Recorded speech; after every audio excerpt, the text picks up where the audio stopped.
Alhamdulillah hamdan katsiran thayyiban mubarakan fih kama yuhibbu rabbuna wa yarda. Asyhadu an la ilaha illallah wahdahu la syarikalah wa asyhadu anna Muhammadan abduhu wa rasuluh.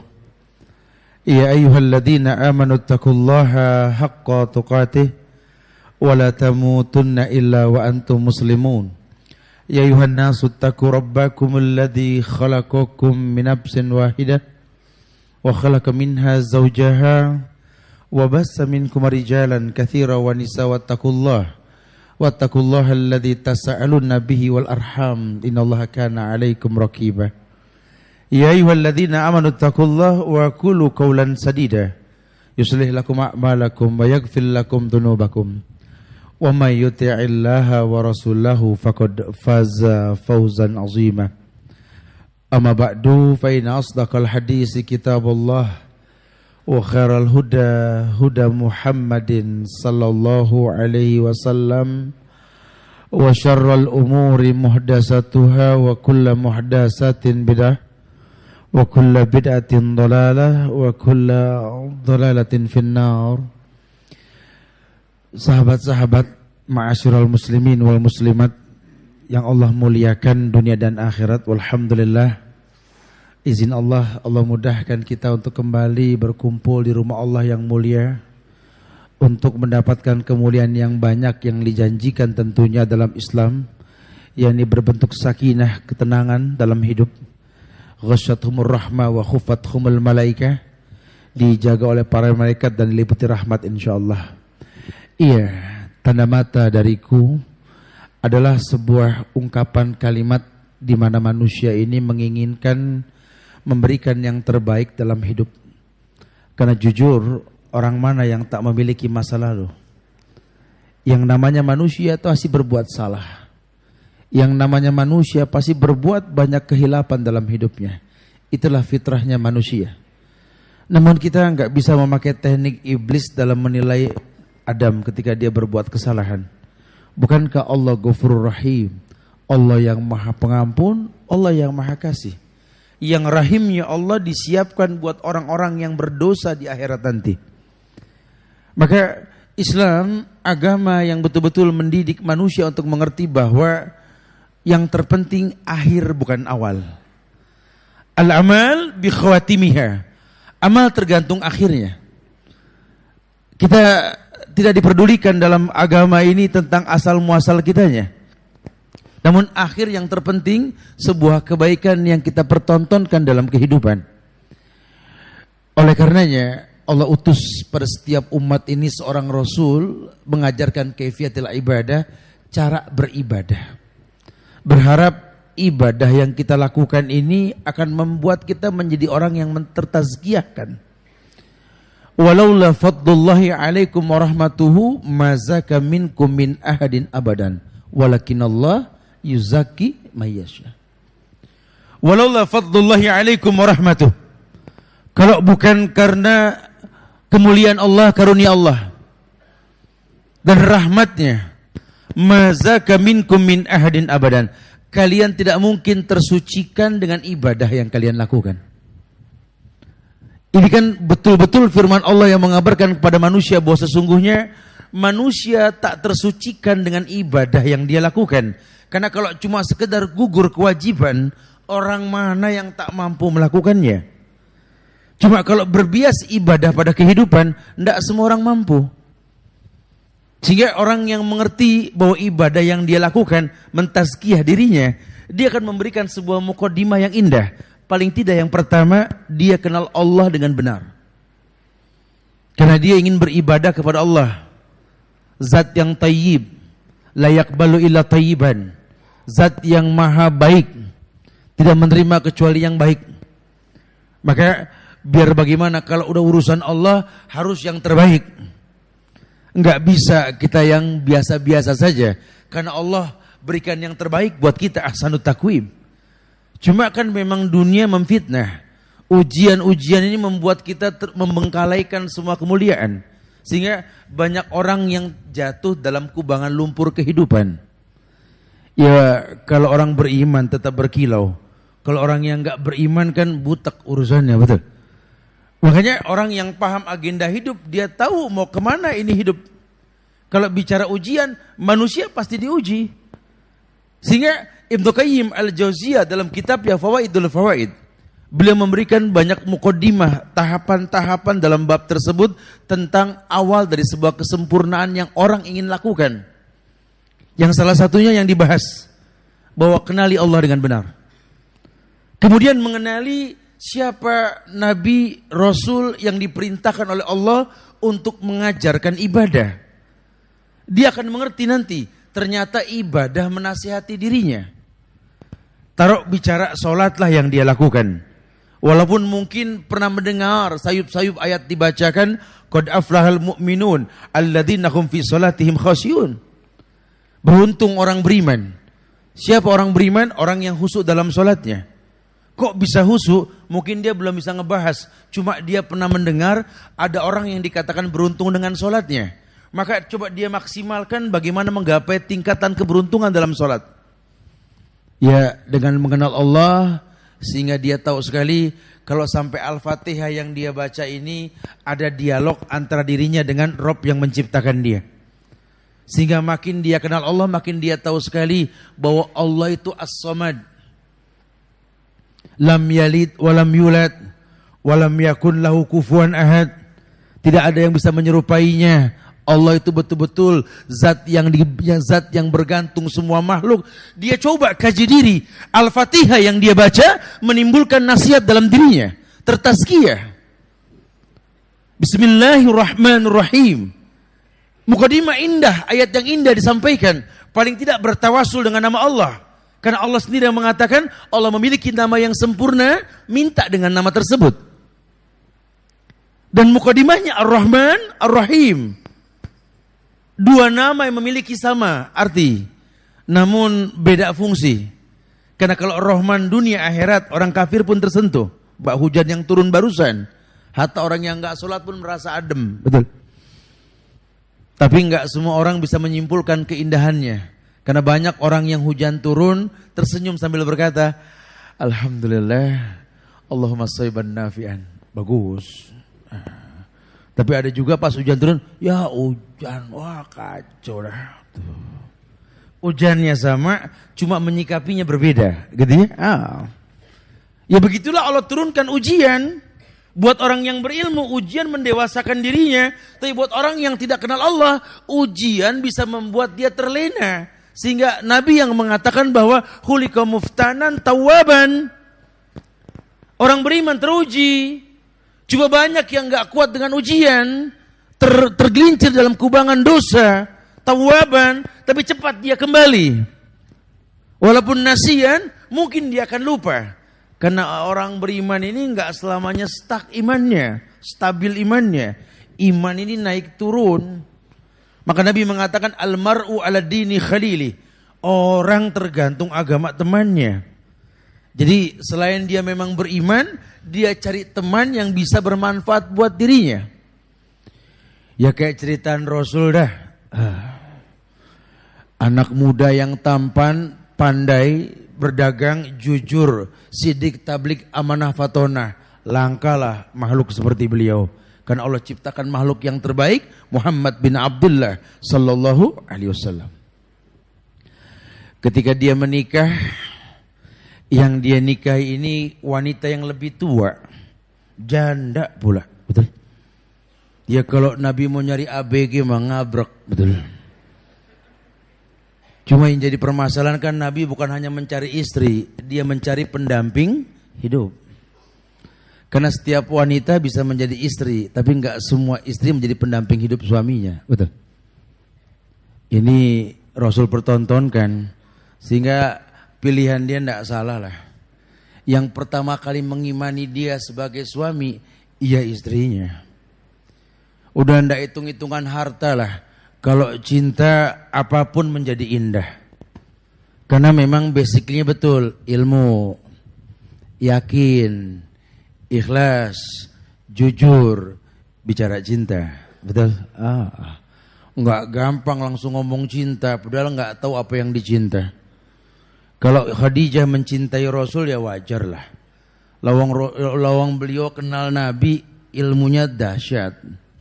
Sehingga dia yakin kalau mengorbankan semua untuk Rasul ya wajar. Yakinnya itu dahsyat. Ilmu yakin, ainul yakin, hakul yakin. Keyakinan yang menimbulkan keikhlasan, tidak ada pamrih. Jujur pula, tidak ada yang dikurang, tidak ada yang dilebihi. Makanya kata Aisyah, orang yang paling kucemburui, orang yang tak kukenal, yang namanya Khadijah. Aku diberikan keuntungan oleh Allah dalam semua hal keuntungan ketimbang istri Nabi yang lain. Ya, Rasul mati di dadaku, bercampur air ludahku dengan air ludah Rasul ketika aku melembutkan siwak untuknya. Tapi ketika matanya menutup yang dia panggil Khadijah, gitulah. Ada sesuatu yang sulit lah yang untuk diingat-ingat ini ya. Demi Allah, kemuliaannya yang Rasul ingatkan, dia butuh pendamping yang mengerti mau kemana alur hidup ini. Bukan cuma sekedar mencari perubahan pada keturunan, bukan. Bayangkan, Rasul memilih Abu Bakar As-Siddiq, As-Siddiqul Akbar. Sahabat Jarir yang tak diragukan imannya. Yang kalau sudah bicara sedekah, udah ndak hitung-hitungan Abu Bakar. Sahabat kaya yang mati tanpa waris, Abu Bakar. Ya, dia talak dunia lah. Ketika ditanya apa yang kau tinggalkan buat keluargamu, Allah. Tapi don't try it at home lah. Ya. Jangan pulang dari Al-Azhar langsung semua dikasih orang, lain cerita. Urusannya besok SMS penuh menghujat Ustadz. Nah, antum sih. Gitu. Ya tapi contoh lah. Kalau sampai Rasul jatuh cinta alasannya kuat lah. Lau kuntu muttakhidan min ahlil ardi khalilan latakhadtu Abu Bakrin khalilan. Tuh. Kalau seandainya boleh sama Allah, aku memilih kekasih, Abu Bakar kekasihku, kata Rasul. Padahal sahabat yang tampan ya banyak, yang kuat banyak. Tapi kalau yang jujur selevel dengan Abu Bakar, susah. Yang Nabi butuhkan apa? Pendamping, Rafiqil A'la. Orang-orang soleh yang bakal berjumpa dengannya di akhirat nanti. Yang mungkin kita nggak selevel mereka, cuma kita bisa menjadi orang yang akrabu ilayya majlisan, akrabu minni majlisan. Menjadi orang yang kata Nabi dekat tempat duduknya denganku nanti. Ahasinakumul akhlak, yakni orang yang paling baik akhlaknya di antara kalian. Siapa orang yang paling baik akhlaknya? Orang yang tahu hidup ini memanfaatkan waktu. Karena Tuhan yang menciptakan waktu bersumpah dengan waktu. Dan dia pernah merasa membuang waktu. Masa lalunya membuat hina hidupnya. Dia buang waktu mudanya. Dia buang waktu kanak-kanaknya. Dia buang waktu saat bisa menatap wajah orang tuanya. Masih teringat apa yang dia perbuat ketika dia kecil. Ketika dia sudah menjadi seorang ayah, dia lihat sekali. Ya Allah, apa yang anak saya lakukan, ini saya pernah melakukan ini. Main perang-perangan, senjata enggak ada, sendok sama garpu yang dibawa, betul? Majalah kesayangan ayah yang belum dibuka, jadi tempat alat kita merobek, yang cerecetan sisa robekan ada di sofa di mana-mana. Orang tua teriak enggak ada selesainya. Yang kadang-kadang kita berusaha untuk sempurna, saking keselnya orang tua sama kita ngomel, padahal belajar makan, nyuapin sendok ke mulut namun cerecetan, orang tua enggak sabar. Perasaan baru kemarin loh. Perasaan baru kemarin tangan ini dititah. Ketika dilepas dari orang tua kita menjerit, jangan lepas mama. Sekarang tangan ini malu untuk menggandeng dia. Perasaan singkat sekali loh waktu. Belum lama kita bikin pegel dia, kita bikin mereka menangis. Ya Allah. Sekarang kita menangis karena gak bisa ketemu sama mereka. Entah apa, kesibukan, dunia. Perasaan singkat sekali waktu. Tak terasa sudah 40 masa kita meninggalkan dia. Waktu bergulir dengan cepatnya. Yang mungkin entah berapa tahun lagi ke depan, kesempatan sangat sedikit. Orang yang berilmu, muhafazatu ala salafis salih wal jadidil aslah. Dia akan simpulkan masa lalu untuk kebaikan yang akan datang. Waktunya singkat. Dia punya Allah yang Ghafurur Rahim. Yang mungkin banyak orang tidak banyak berbuat kebaikan, tapi di akhir hidupnya dia berbuat baik, surga disilahkan untuknya. Dia punya Allah yang betul-betul membuka diri untuk hambanya bertobat. Ya ibadi, law dhunubuka ananas sama atani la tusriku bi syai'an la ataituka maghfiratan mislaha. Ini kan kabar indah. Ya ibadi, kata Allah, duhai hamba-hambaku, law dhunubuka ananas sama, kalau dosa yang pernah kau lakukan menjulang tinggi, membuat awan itu minder karena kalah tinggi. Kau datang kepadaku memohon ampun, selama kau tak berbuat syirik kepadaku, ku datangkan ampunan setinggi dosa yang kau lakukan. Subhanallah. Singkatnya waktu. Yang dulu kita berharap orang tua memandang kita, masa mendatangi kita, di mana kita berharap mereka tidak lihat kita. Dulu saat kita berharap mereka tawarkan sesuatu, sekarang kita enggak berharap ditawarkan sesuatu sama mereka. Berasa masa sudah berbeda. Nimbrung dengan teman-teman kita udah enggak suka. Dulu di antara teman-teman kita selalu bilang, oh ayahku, ayah bundaku, oh papaku, mamaku. Sekarang bahkan kita malu kalau dia datang ke tempat tongkrongan kita. Betapa singkatnya waktu. Mereka mulai memahami diri, hidup yang seperti ini nggak bisa dibiarkan. Karena kalau tidak kita yang duluan, ya mereka yang duluan. Apa tanda mata dalam hidup yang bisa kita pertontonkan sama mereka? Sementara pintu surga dibuka oleh Allah, banyak kesempatan berbuat kebaikan.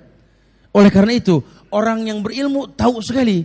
Cuma ya lagi-lagi ibadah yang mendewasakan dia. Bagaimana dia mentazkiyah dirinya?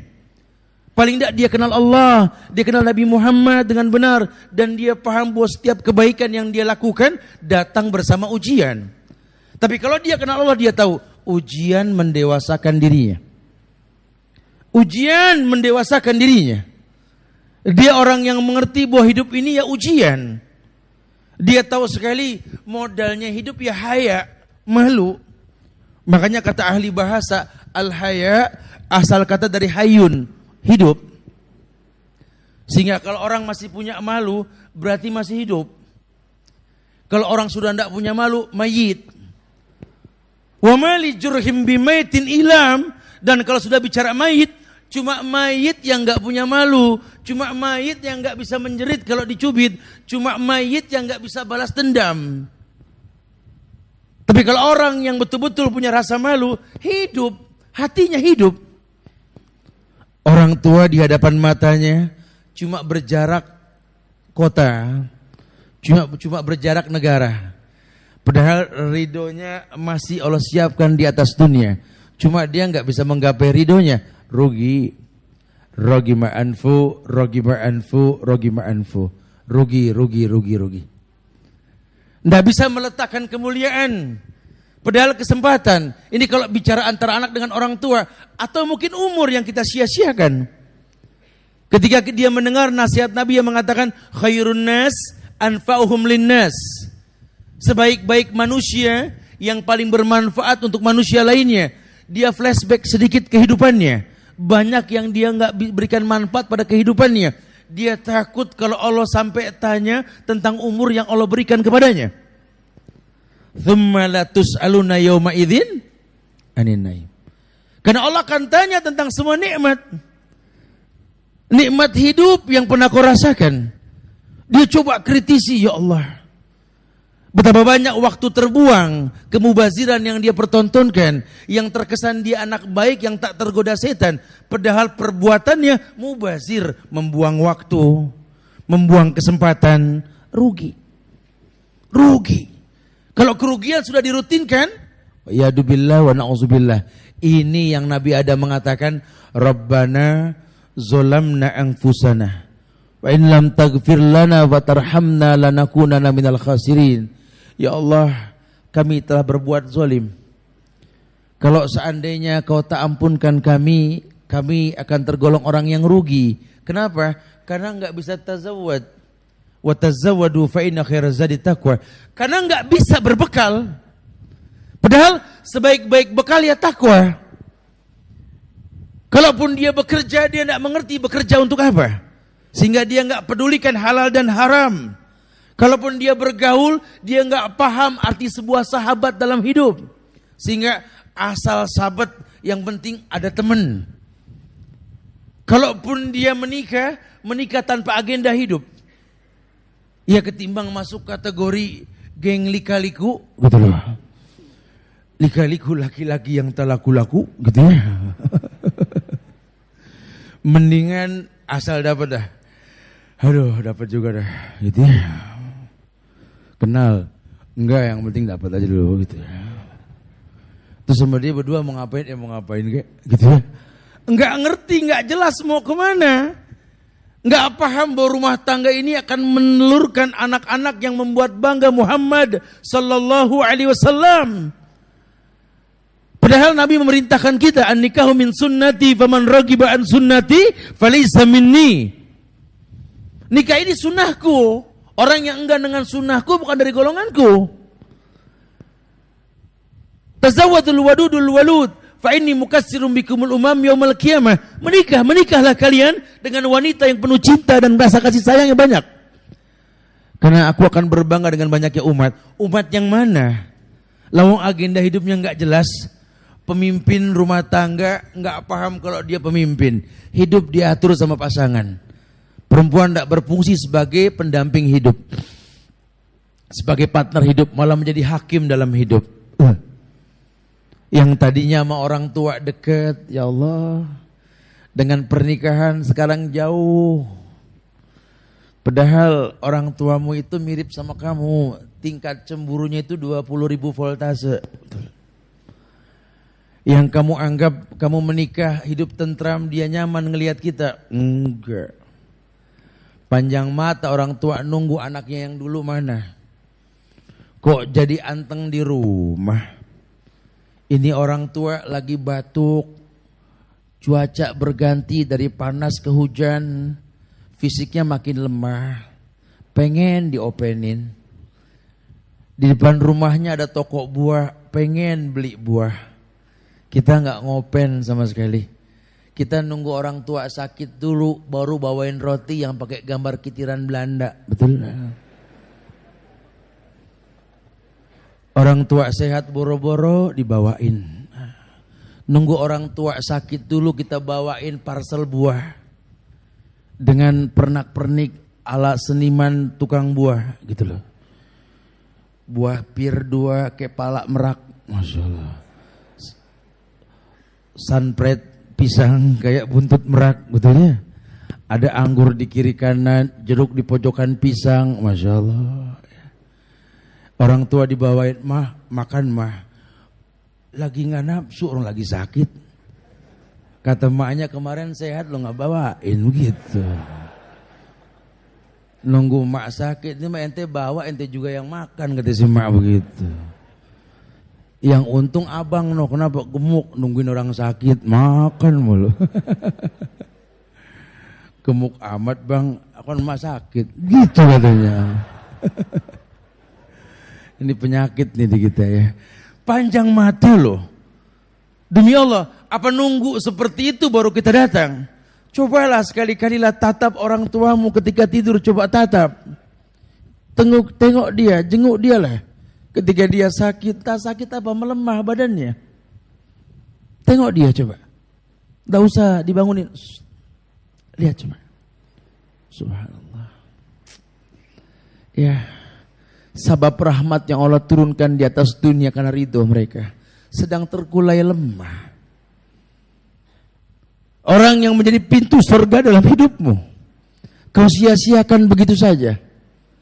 Cuma karena keluh kesah yang sering kau dengar, kau mulai punya dunia yang baru, kau tinggalkan kemuliaan yang menjadi sebab datangnya kemuliaan hidup yang baru yang kau miliki. Ini waktunya tidak lama. Malaikat maut nunggu perintah. Apa tunggu kaki menguning, napas tertarik setengah betis, sampai ke paha perut kaku, sampai ke dada.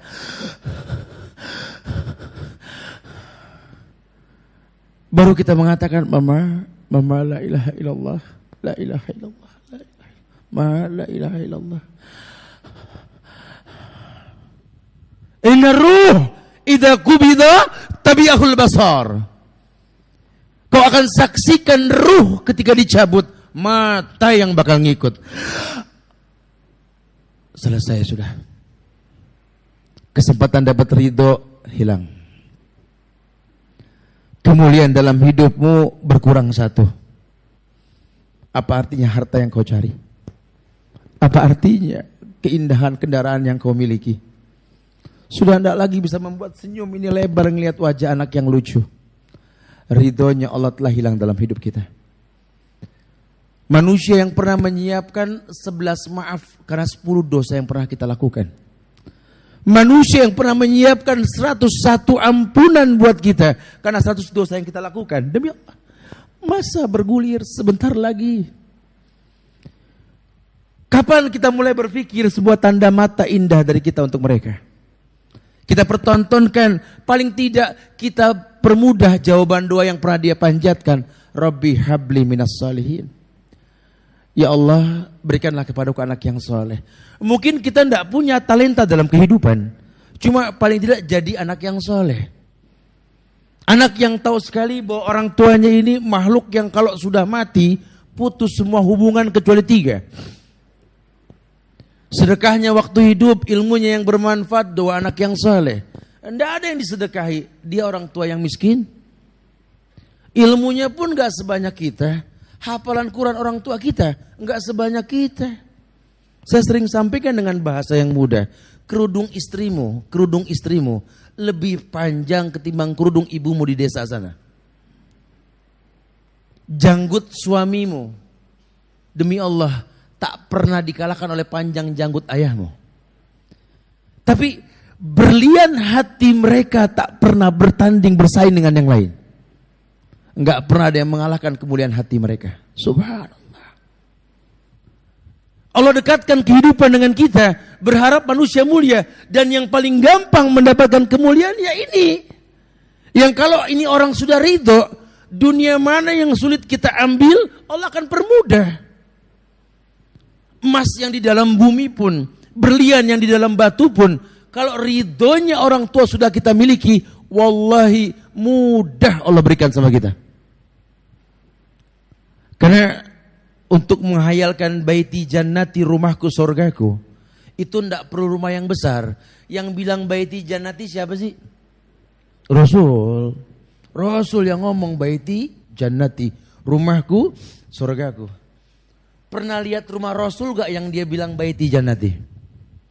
No, di Madinah, makam Rasul. Itu rumah Rasul. Innalillah, rumah yang muat untuk 3 kuburan doang. Baiti jannati. Yang kalau pagi cuma minum air zam-zam sama roti kering, kadang berganti dengan rutop korma. Baiti jannati. Rumahnya Rasul enggak sebesar rumah kita. Ali menjadi saksi. Sampai kalau Nabi mengatakan baiti jannati, rumahku surgaku. Kenapa? Banyak sekali kemungkinan surga dari dalam situ. Rumah orang tua kita enggak sebesar rumah kita. Piring tempat kita makan dulu pun enggak sebesar piring kita sekarang. Ya, orang tua kita piringnya lucu-lucu. Gelasnya pun bermotif kembang, lucu. Insyaallah. Kadang masih ingat kelonengan teh manis dari gelas yang bekarang gitu. Klonang, ya Allah. Ya, nggak akan pernah ada yang mengalahkan nikmatnya teh manis yang dibuat sama dia. Dia bisa tahu tanpa takaran khusus 4 anak yang dia miliki, dia bisa buatkan teh manis dengan 4 rasa. Masya Allah. Anak yang pertama dia buatkan yang lebih tua dengan rasa manis yang sangat. Anak yang kedua tidak suka kalau terlalu tua, dia bikin teh lebih muda, cuma rasanya dahsyat. Yang ketiga ini sukanya yang tawar loh. Si bungsu sukanya pakai es, dia tahu. Tapi keempat anak ini nggak pernah tahu selera apa yang orang tuanya inginkan. Ketika sakit dia rasa, ketika dingin dia mulai rasa. Demi Allah, ya yuk mulai kita berpikir. Kira-kira apa yang bisa kita berikan pada mereka? Buatlah sebuah tanda mata dariku untuk mereka. Karena kesempatan masih ada. Dalam semua hal. Berkaitan dengan orang tua, dengan saudara, dengan sahabat, dengan keluarga. Bahkan dengan negeri ini. Mulailah menjadi orang yang Allah muliakan. Karena orang Islam itu mulia. Orang yang berpikir memberi bukan menerima. Al-yadul ulya khairun min yadis sufla. Tangan yang di atas lebih baik daripada tangan yang di bawah. Tak akan pernah hilang kemuliaan. Allah berikan kemuliaan kepada kita insyaAllah. Subhanallah. Semoga Allah berikan manfaat buat kita. Wallahu a'lam bishawab. Alhamdulillah, barakallahu fiik Ustaz. Terima kasih atas materi yang disampaikan. Masya Allah. Jadi anget nih. Masya Allah. Ustaz, ini ada yang ada salah satu yang datang Mate. Ya, ada salah satu yang datang audiens yang mau mengucap syahadat Ustaz. Barakallahu fiik, Masya Allah. Bagaimana Ustaz mau sekarang? Fadal. Silakan.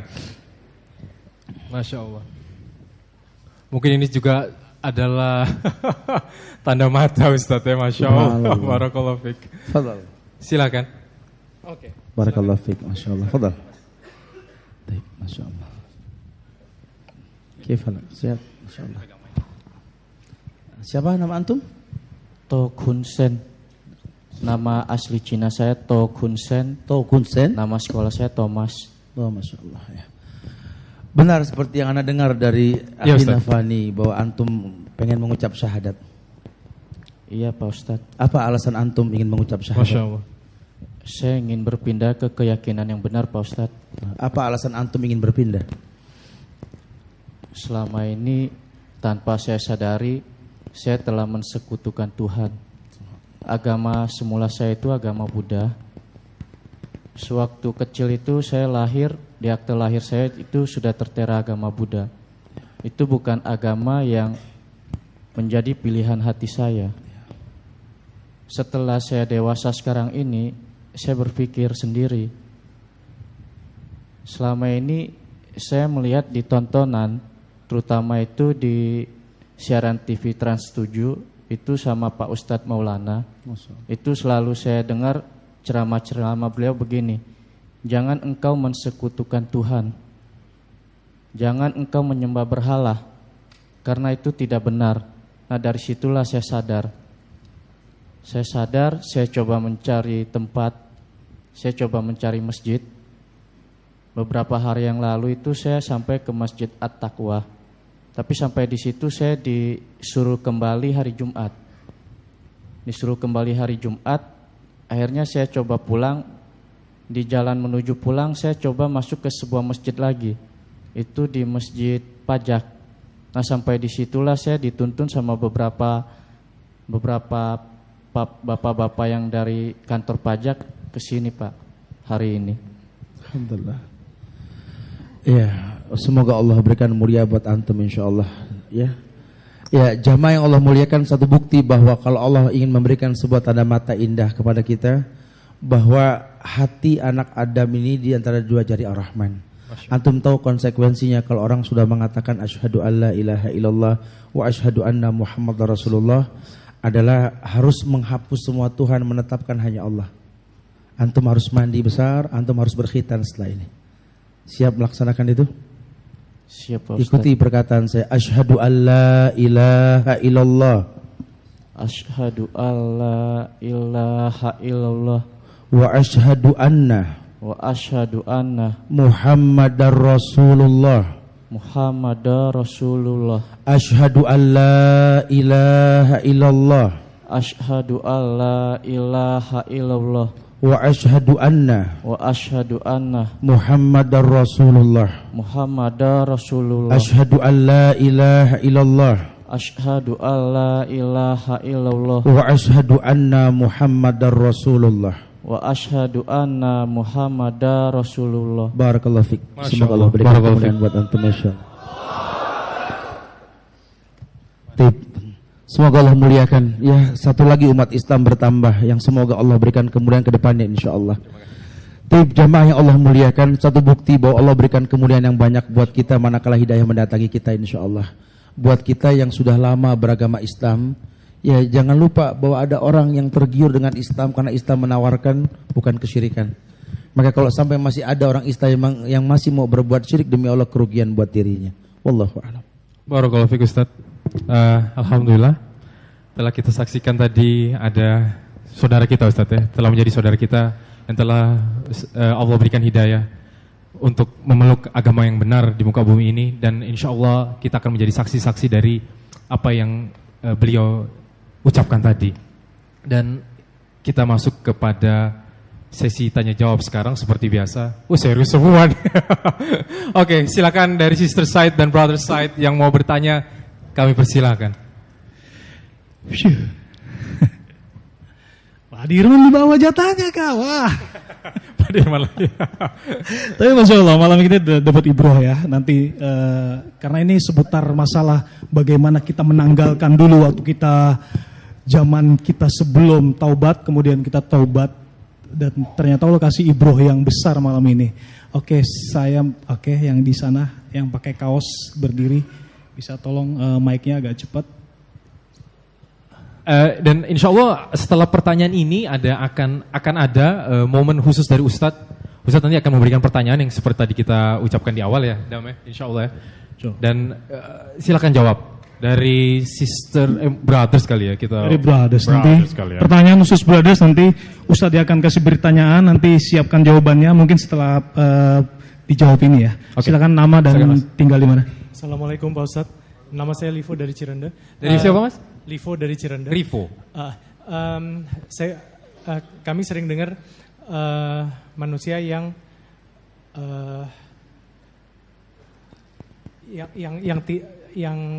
ke orang tuanya berbuat dosa kepada orang tuanya, tapi ada juga orang tua yang berbuat dosa pada anaknya. Itu gimana Pak Ustadz? Yang durhaka maksud saya. Jadi ada anak yang durhaka pada orang tua, tapi saya pernah dengar ada orang tua yang durhaka kepada anaknya. Itu gimana Pak Ustadz ya penjelasannya? Terima kasih. Terima kasih Mas Riko. Ayo, perkataan tersebut sempat dikatakan oleh Syekh At-Tantawi dari Mesir itu ya, bahwa memang banyak anak yang durhaka kepada kedua orang tuanya, namun lebih banyak orang tua yang durhaka kepada anaknya. Karena yang namanya anak ini bak lembaran putih yang bisa diwarnai. Bahkan dikatakan anak itu bunayya, sesuatu yang sedang dibangun. Dan ayahnya ya abu ya, orang yang membangun. Ya bunayya, ya bunayya, ya abati, ya abu ya. Ya ini orang yang membangun dan yang dibangun. Iya, sehingga anak ya bagaimana orang tuanya. Walaupun terkadang ujian itu keterbalikan ya. Karena kita nggak bisa ngelihat orang dari ujiannya, tapi lihat bagaimana dia menyikapi ujiannya. Namun tetap bahwa yang namanya anak ini bagaimana didikan orang tuanya.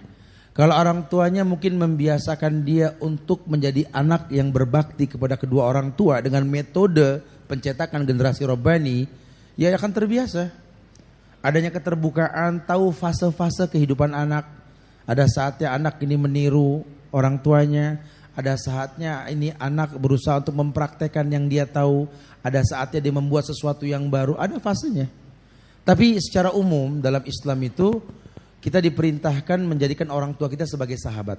Sehingga tidak mungkin anak bisa bersahabat dengan orang tua kecuali orang tua mengajarkan persahabatan dengan anaknya. Ya kalau bicara nih anak nakal, nih anak kurang ajar, ya memang ujian Adam pun sama seperti itu.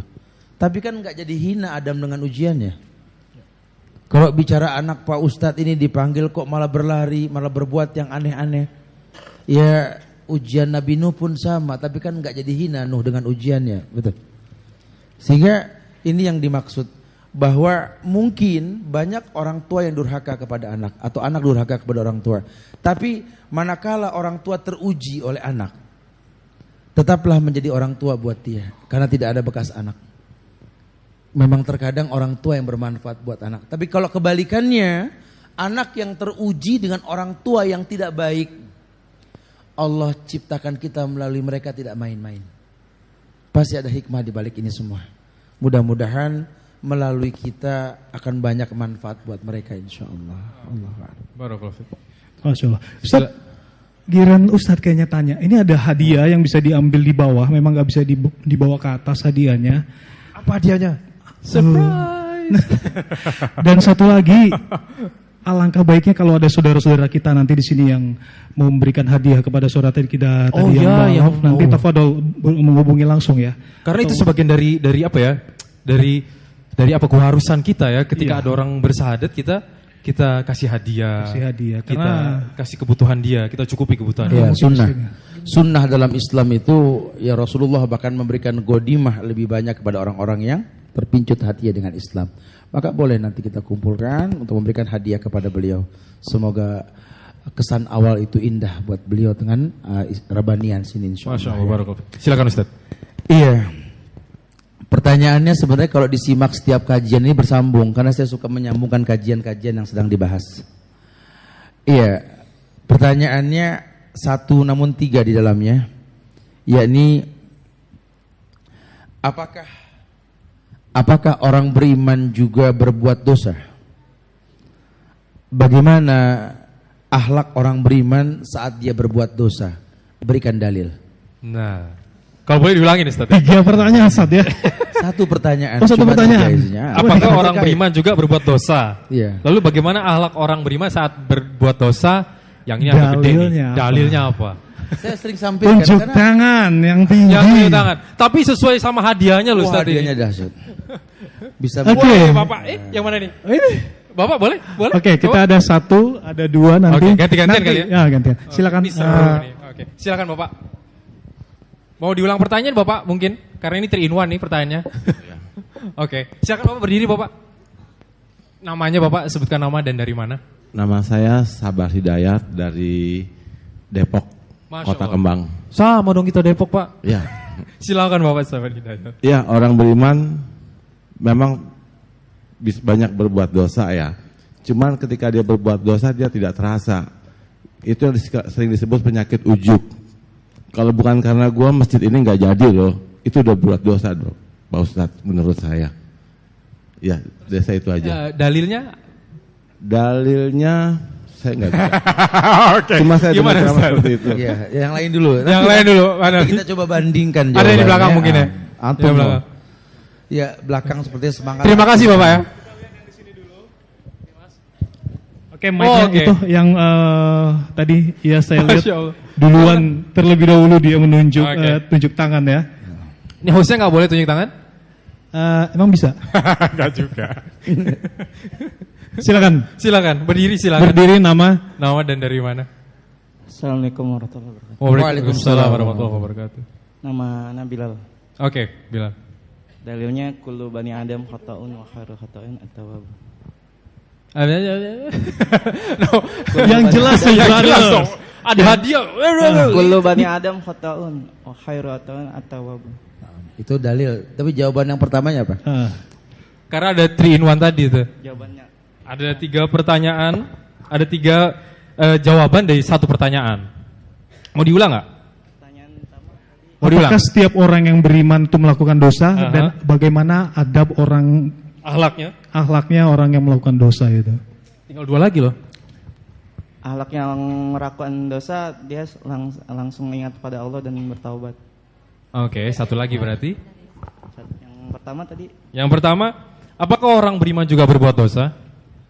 ya orang beriman tercipta ada dalam sebuah hadis sebutkan bahwa ada orang beriman akan selalu berbuat dosa sampai dia wafat. Ayo, nah. Saya tampung ya. Saya cari yang lebih tepat. Fadhal. Oke, terima kasih. Ditampung. Barakallahu fiik. Sudah bagus, cuma ada dalil yang belum pas dengan Ada? Oke, jawaban. ini sudah berakhir duluan nih. Boleh. Nah, mantap. Oke. Fadhal. Mungkin bisa dioperkan. Mas Ari ya? Mas Ari bukan? Oh, bukan. Ayo Mas Ari. Ini udah tipis-tipis lagi nih. Bismillahirrahmanirrahim. Assalamualaikum warahmatullahi wabarakatuh. Waalaikumsalam warahmatullahi wabarakatuh. Nama saya Edwin Setiadi dari Al-Azhar Youth Leader Institute dan mahasiswa Al-Azhar Oke. WAI. Menjawab pertanyaan dari Ustadz, apakah orang beriman itu berbuat dosa? Saya jawab iya. Karena al-insanu fil mahalil khatau minan nisyan. Kemudian al-imanu yazid wa yankus. Al-iman itu bisa yazid dengan bitta'ah dan yankus bil maksiyah. Kemudian yang ketiga, apakah Yang kedua, yang kedua, akhlak. Bagaimana akhlak orang beriman saat berbuat dosa? ketika dia berbuat dosa segera istighfar. Di dalam Quran surah At-Tahrim Allah katakan, ya ayyuhalladzina amanu tubu ilallahi taubatan nasuha. Wahai orang-orang yang beriman, bertobatlah kepada Allah dengan taubat yang sungguh-sungguh. Oke. Kemudian setelah bertobat, setelah istighfar, bertobat, kemudian memperbaiki dan tidak terulang kembali.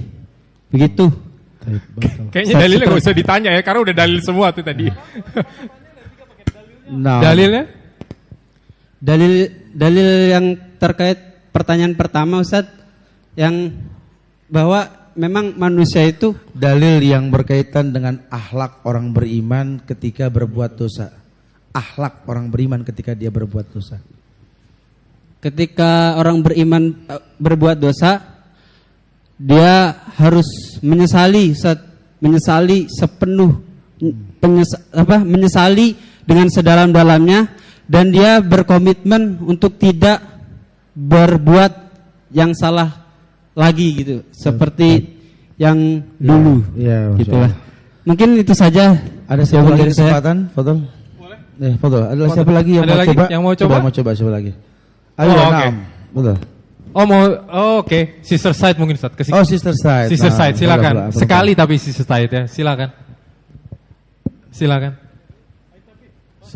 Assalamualaikum warahmatullahi wabarakatuh. Waalaikumsalam warahmatullahi wabarakatuh. Fadol. Sudah salam duluan dia, Fadol. Nama saya Farhan.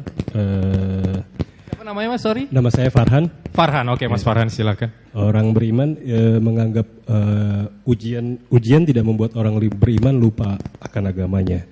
Dia menganggap berbuat dosa itu mungkin menjadi suatu ujian, dan dia setelah itu bersyukur bahwa dia sedang diuji, bahwa ujian itu untuk membawa dia, meningkatkan dia kepada level yang lebih baik. Hadisnya, orang yang paling kucintai dan duduk dekatku di hari kiamat adalah orang yang paling baik akhlaknya. Paling baik akhlaknya adalah paling baik ibadahnya, baik perilakunya, dan orang berilmu tercermin atas tindakannya. Nah, itu aja. Saya bakal senam. Ya, terima kasih Mas Farhan. Sister. Yang sister side tetap ada kesempatan, silakan.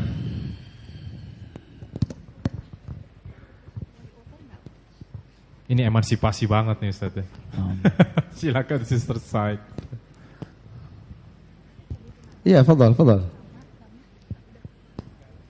Assalamualaikum, nama saya Dita, saya dari Universitas Al-Azhar. Setiap orang yang beriman itu pasti melakukan dosa. Nah, dalilnya itu seluruh anak Adam berdosa, dan sebaik-baik orang yang berdosa adalah bertaubat. Ya, betul. Enggak. Silakan. Ayo. Masya Allah. Jurinya bukan ini ya. Tapi Ustaz, ini nggak valid ya. Ini Papa minta Ya, pulsa. secara umum jawabannya bagus ya. Cuma yang diinginkan seperti yang kita bahas sebenarnya. Ana nggak menyalahkan antum ya. Bagus sudah. Namun Ana lebih memilih antum tadi ya. Yang tadi Siapa Ustaz itu? Ya. Siapa namanya? Siapa tadi namanya? Nah. Yang mahasiswa Al-Azhar. Iya. Oh, nggak kemana-mana. Cuma mungkin yang perlu ditambahkan sedikit dalil yang Anda inginkan. Wa'ad bi sayyi'atal hasanat tamhuha wa khaliqin nas bihulkin hasanin. Mengikuti perbuatan dosa dengan taubat, dan itu akhlak. Ya, salah satu bentuk akhlak yang mulia ketika kita gampang bertaubat. Ini yang saya inginkan. Tapi secara umum betul. Kedua-duanya betul, cuma lengkap antum bahasannya tadi. Allah ta'ala. Barakallahu nanti bisa hubungi kita di Los Angeles. Oke, nanti di Los Angeles meja panitia silakan nanti diambil hadiahnya ya. Barakallahu fiik. Oke, pertanyaan dari Sister Side langsung. Assalamualaikum warahmatullahi wabarakatuh. Waalaikumsalam warahmatullahi. Nama saya Siti. Ustadz, saya mau bertanya, kalau di Quran surat Al-A'raf itu ayat 46, di sana ada terjemahan bahwa kelak di akhirat ada hijab antara orang-orang yang di neraka dan di surga. Tetapi di antara mereka ada yang saling mengenali karena ada tanda-tanda. Yang ingin saya tanyakan, maksud tanda-tanda di sini itu seperti apa? Dan di sana kalau dilanjutkan terjemahannya bahwa ketika mereka saling mengenali dengan tanda-tanda itu, mereka saling mengucapkan salam. Yang ingin saya tanyakan, apa yang bisa kita upayakan ketika kita hidup di dunia agar kita bisa memberikan tanda-tanda itu dan saling berucap salam kelak di akhirat? Atau mungkin apa yang bisa kita upayakan semasa kita hidup agar kita memiliki tanda-tanda itu untuk kerabat, keluarga dan sebagainya. Terima kasih. Oke, terima kasih Mbak Siti. Waalaikumsalam warahmatullahi wabarakatuh. Iya, bahwa setiap ibadah yang kita lakukan itu akan memberikan tanda pada kehidupan kita. Allah perintahkan ibadah apapun akan mentazkiyah diri orang yang melakukannya.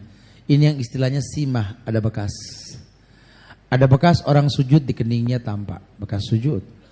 Ada bekas di wajahnya. Ada bekas orang sedekah. Ada bekas orang berbuat baik. Jadi yang dimaksud bekas-bekas tersebut adalah kebaikan-kebaikan yang pernah dia perbuat di atas dunia ini. Sehingga ibadah itu memanjangkan umur, bukan jumlah bilangan umurnya, cuma kebaikan yang berbekas. Makanya meninggal semua anak Adam, cuma 3 yang akan membekas dalam hidup ini. Sedekah dia waktu hidup, ilmunya yang bermanfaat, dan memiliki anak yang selalu berdoa, doa anak yang saleh.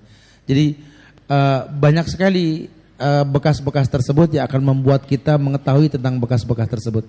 Dan banyak pula hadis yang mengabarkan tentang umatku itu akan diberikan cahaya karena bekas wudunya dan lain sebagainya. Wallahu a'lam bishawab. Nah. Dan itu nggak bisa dijanjiin di dunia. Janjian lu nanti begitu, yang satu ke kanan, satu ke kiri juga nggak bisa ya.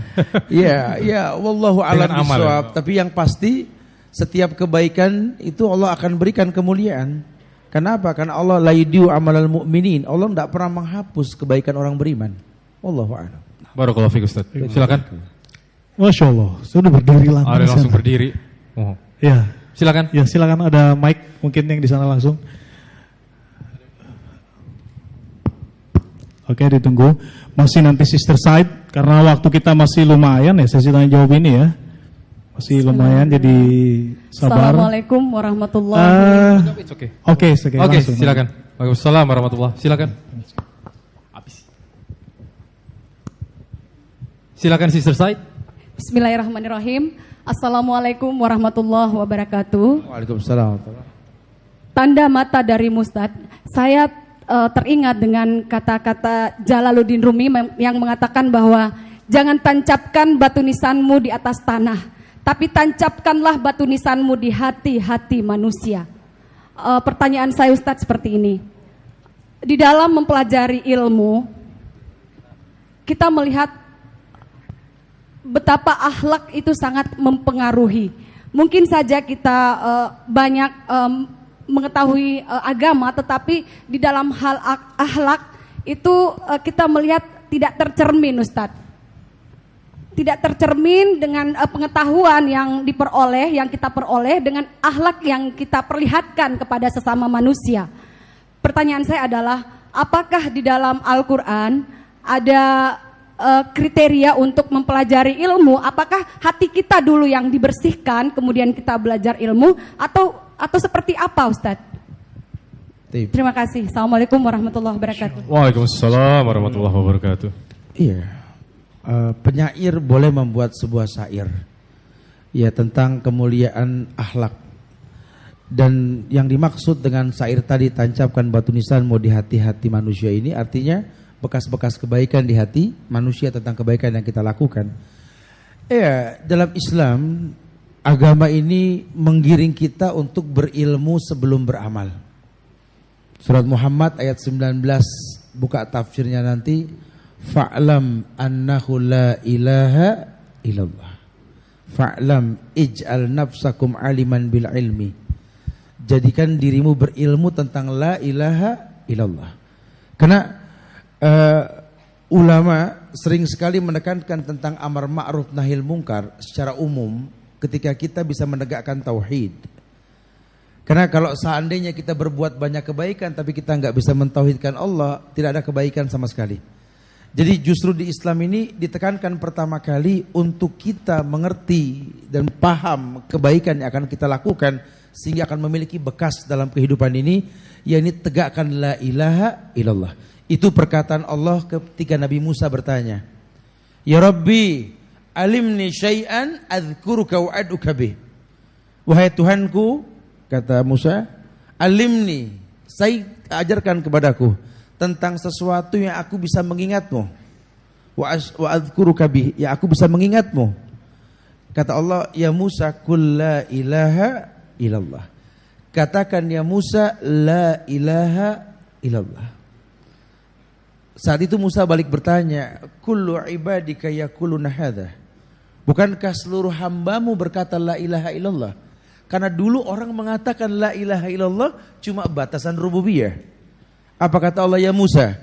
Lau anna samawati sab' wa amirahunna ghairi wal ardina sab' fi kaffah wa la ilaha illallah fi kaffah malat bihina la ilaha illallah. Karena mungkin gaya Musa bertanya meremehkan la ilaha illallah, Allah mengatakan, ya Musa, seandainya 7 lapis langit dan isinya kecuali aku, ini kabar Allah di langit, dan 7 lapis bumi diletakkan pada sebuah daun timbangan, dan la ilaha illallah pada daun timbangan yang lain, malat bihina la ilaha illallah, akan lebih berat la ilaha illallah.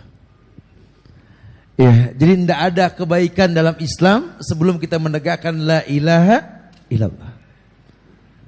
Wa ma lizzalimin min ansar. Karena semua pertolongan Allah tidak mungkin datang ke orang yang berbuat syirik, orang berbuat zalim.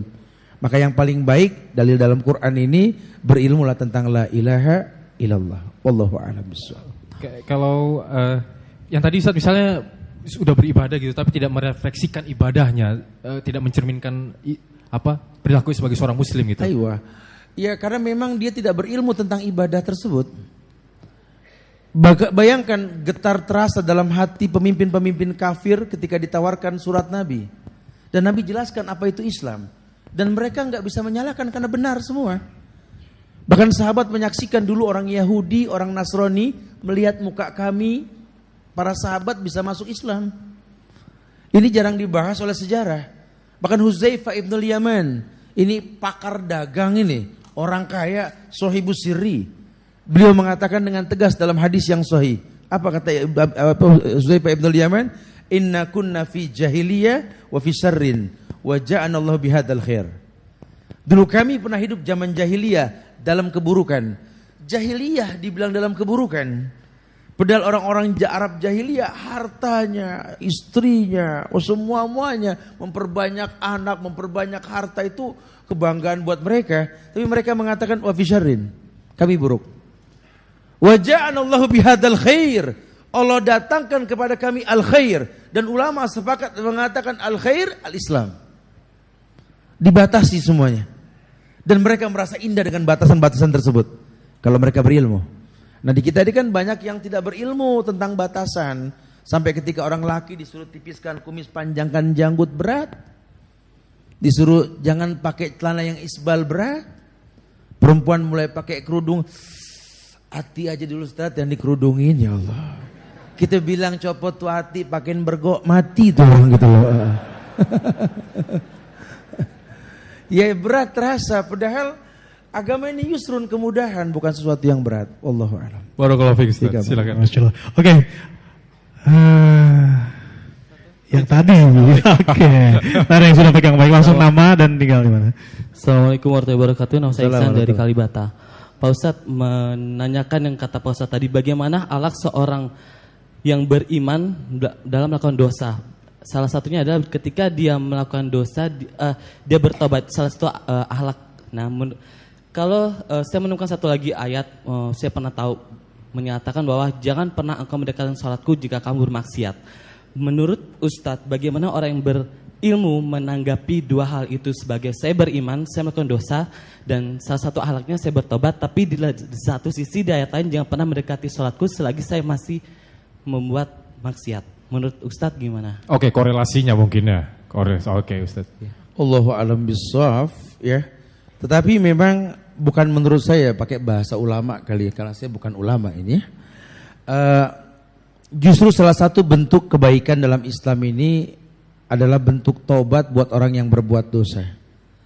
Innama taubatu 'alallah lilladzina ya'maluna subil jahala summa yatubuna min qarib, dan seterusnya.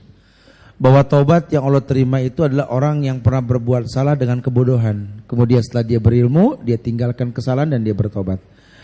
Bukan berarti lantas kalau dia masih berbuat salah dia tidak boleh mendekati kebaikan. Bahkan lihatlah cara Nabi memerintahkan kepada kita untuk orang membiasakan hidup dalam agama. Sering saya sampaikan bahwa Islam ini agama yang memerintahkan anak kita 7 tahun untuk sholat.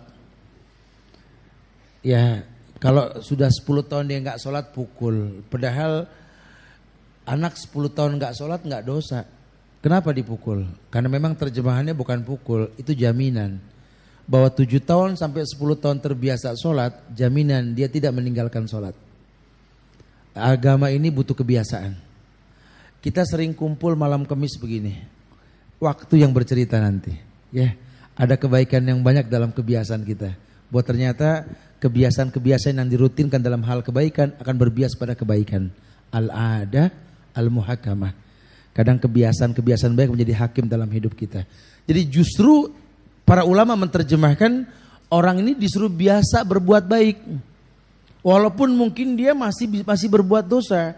Karena yang namanya manusia pasti berbuat dosa. Bahkan orang yang sudah rutin ngaji saja enggak dikatakan maksum setelah mengaji. Ya anak sih alhamdulillah Ustaz udah masuk yang ke-6 nih Rabanian Ustaz. Oh, kayaknya tinggal surganya doang Ustaz. Oh, iya alhamdulillah kalau betul gitu ya.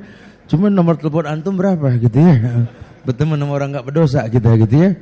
Nah, kan saya sudah sampaikan bedanya memang dulu waktu kita berdosa zaman dulu habis berdosa senyum.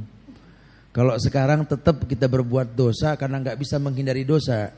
Cuma kita menangis ketika berbuat dosa sehingga kita bertobat kepada Allah. Bedanya itu. Allah a'lam.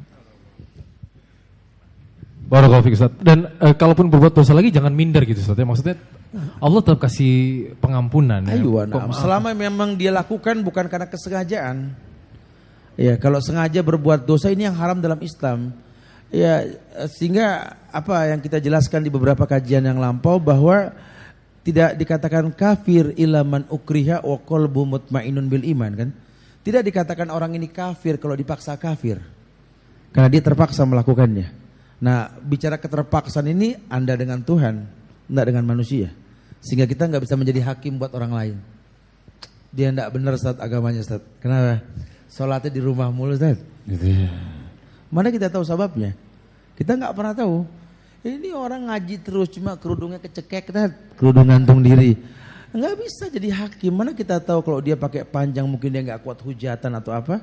Pas dikembalikan ke Allah. Fattaqullaha mastata'tum, bertakwa semampunya. Kita tidak benarkan hukum yang dia pakai, cuma itulah kemampuan dia. Wallahu a'lam. Barakallahu fiik Ustaz. Nice. Silakan. Brothers, sekarang sister nih. Oke, sister terakhir ya. Setelah ini mungkin ada satu pertanyaan dari brothers atau mungkin langsung kesimpulan. Yang jelas nanti kita hati-hati nanti turunnya di bawah ya. Brothers saya tetap di sini ya sampai kajian itu selesai.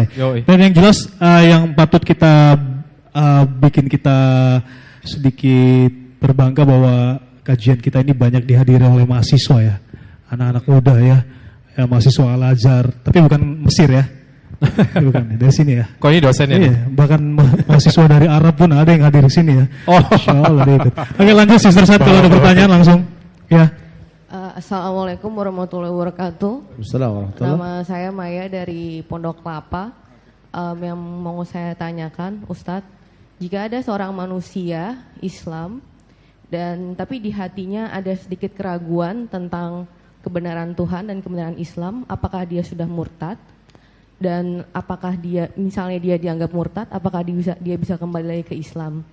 Terus yang kedua, tadi Ustadz bilang mengenai mencintai Allah. Bagaimanakah cara yang paling real agar kita bisa mencintai Allah dengan sesungguhnya? Terima kasih. Oke, terima kasih Mbak Maya. Terima kasih barakallahu fiik. Insyaallah. Iya. Inilah indahnya Islam, ketika orang belum mengaplikasikan dosa, maka dia belum dosa. Baru ragu, baru niat untuk berbuat dosa, belum dikatakan dosa. Tapi kalau dia niat berbuat baik dan yakin akan sebuah kebaikan, dipastikan satu pahala buat dia kan. Ini yang perlu dia pahami bahwa keraguan-raguan yang dia rasain dari setan. Ya, perlu dia lawan. Bagaimana caranya? Dengan mendekatkan diri kepada Allah. Ya, makin dekat dia dengan Allah, makin dia tahu bahwa Allah punya sifat Rahman, Rahim, dan menghafal nama-namanya, dia akan tahu sekali bahwa nggak ada alasan orang nggak mencintai Allah. Apalagi dia baca tafsir Al-Fatihah. Ustadz Badrus Salam, semoga Allah muliakan beliau, sudah membahas tentang Al-Fatihah. Dan saya yakin sekali dibahas tentang Alhamdulillahirabbil alamin. Karena kalimat alhamdu di sini ada alif lam. Segala pujian yang dipastikan, yang dikedepankan. Tidak disebut Tuhannya, pujian yang dikedepankan. Alasannya apa? Karena buat Allah semuanya terpuji. Banyak yang kita nggak minta Allah kasih. Makanya alhamdulillah, segala puji milik Allah. Buat orang yang berilmu tahu sekali bahwa ayat ini sab'ul masani, tidak ada alasan untuk ragu dengan sab'ul masani. 7 ayat yang diulang-ulang. Yang kalau 70 keledai membawa 2 karung setiap keledainya untuk membawa tafsir Al-Fatihah, tak terbawa. Jadi makin dia kenal Allah, makin dia tahu sekali bahwa keraguan-raguan tidak layak dalam hatinya.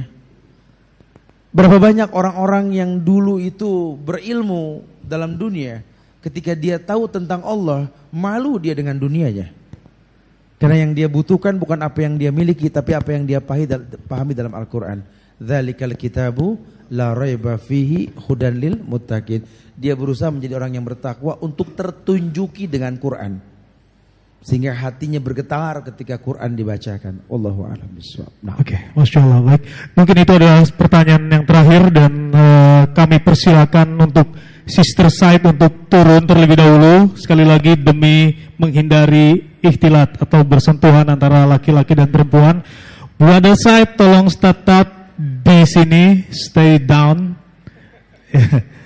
Stay down karena sebentar lagi akan ada kesimpulan dari Ustadz Cindera Mata, ya, tanda mata ini yang seperti apa tadi disampaikan. Ringkasnya nanti akan disampaikan lagi dan kita ketemu lagi nanti di bawah insya Allah di aula.